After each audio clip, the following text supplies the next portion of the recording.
Hello, thank you for joining me for the Daily Bible Podcast. My name is William Hemsworth. Thank you so much for joining me for today's show. Well, today we're going to continue on in Matthew chapter 18. We're slowly but surely making our way through Scripture here. We're going to look at verses 5 through 6 today. So verse 5 through 6 of Matthew chapter 18, which says, "Whoever receives one such child in my name receives me.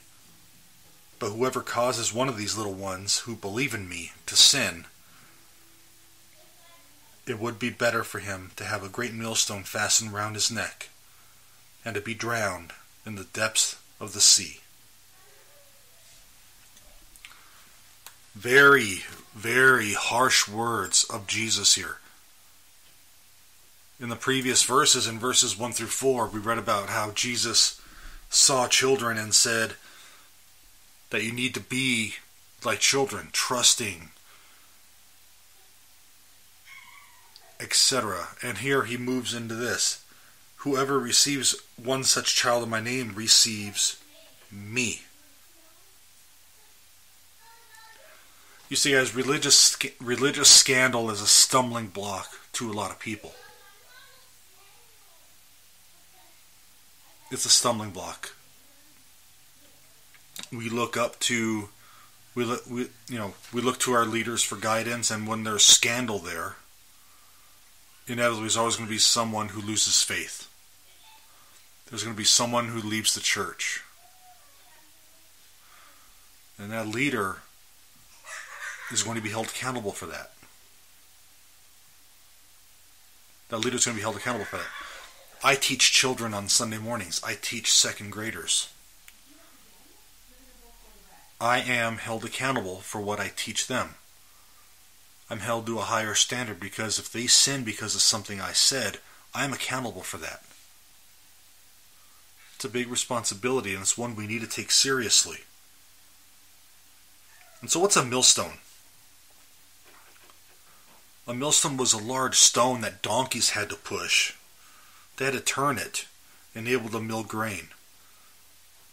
And then, Jesus says it'd be better for the man who caused the child to sin to be thrown, to have a large millstone around his neck and thrown into the sea. You see, drowning was reserved for the worst of criminals. So if we cause a child to sin, to lose trust in the church, to lose trust in Jesus, to sin against Jesus, think about it. We're considered among the worst of criminals. I said very harsh words.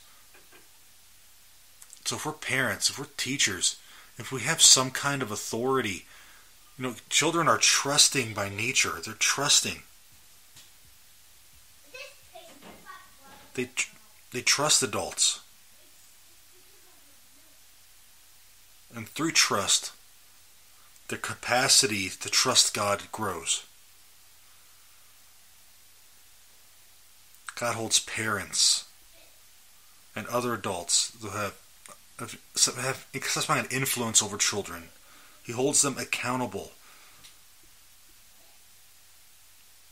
Holds them accountable for how we affect these children's ability to trust. So if we turn a child away from the faith, there's severe punishment awaiting us. Let's take this warning seriously. Well, God bless you. Thank you for joining me on this episode of the Daily Bible Podcast. Have a great day, and God bless you.